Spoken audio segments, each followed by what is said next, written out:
علیکم جی، thank you so مچ. سید محسن علی رؤف نام ہے میرا. دی نیویگیٹرز میرا ادارہ ہے سوشل سیکٹر ڈیولپمنٹ. تو آج بات ہوئی ہے ویمن رائٹس کے بارے میں، ٹھیک ہے، عورتوں کے حقوق کے بارے میں. شروع سے یہ ایک بڑا ایشو رہا ہے، اس کے اوپر ہمیشہ سے بات ہوتی رہی ہے، لیکن پریکٹیکلی کام نہیں ہمیں نظر آیا. ٹھیک ہے، اس کا ایک ریزن تو یہ ہے کہ جو دوسری سائڈ ہے معاشرے کی، انہوں نے جو ظلم کیے ہیں وہ تو ایک ہے، لیکن جو عورتیں ہیں انہوں نے برداشت کی بھی انتہا کر دی. خاموش جو رہنا ہے وہ بھی شاید somehow اس چیز کا ایک ریزن ہے، ان کی خاموشی.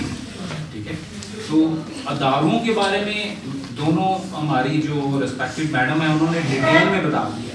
تو میں ایک جنرل بات کروں گا کہ اب اپنی جو ایک وہ خاموشی ہے اس کو توڑ دیں. اس کا ہرگز مطلب یہ نہیں کہ ہم اپنے مردوں سے اپنے گھر میں آگے پیچھے، ظاہری بات ہے ان سے ہمارا کوئی نہ کوئی تعلق ہے، ٹھیک ہے، تو ان سے ہم لڑائی بنا رہے ہیں، اپنے گھر میں بے سکونی پیدا کر رہے ہیں. اس کا ہرگز یہ مطلب نہیں ہے، اس ساری ایکٹیویٹی کا ہرگز یہ مطلب نہیں ہے، کیونکہ ہمارا ایک جو کلچرل ویلیوز ہے، اسلامک اور جو ہمارا ایشیائی ایک ماحول ہے، ہم نے اس کو مد نظر رکھنا ہے. ٹھیک ہے، لیکن بعض چیزیں ایسی ہوتی ہیں کہ اس کو میننگ اس کا بہت ڈفرینٹلی لیا جاتا ہے. جیسے بزرگ پہلے کہتے تھے کسی بیٹی کی شادی کرتے تھے تو اس کو ایڈوائز کرتے تھے ادھر مار کے ہی آنا ہے وہاں. ٹھیک ہے، تو نیچرل ڈیتھ مار کے آنا اس کا مطلب اور ہے، کسی کے مارے سے مار کے آنا اور نہیں. ٹھیک ہے، تو یہ بہت لفظ سیم ہے.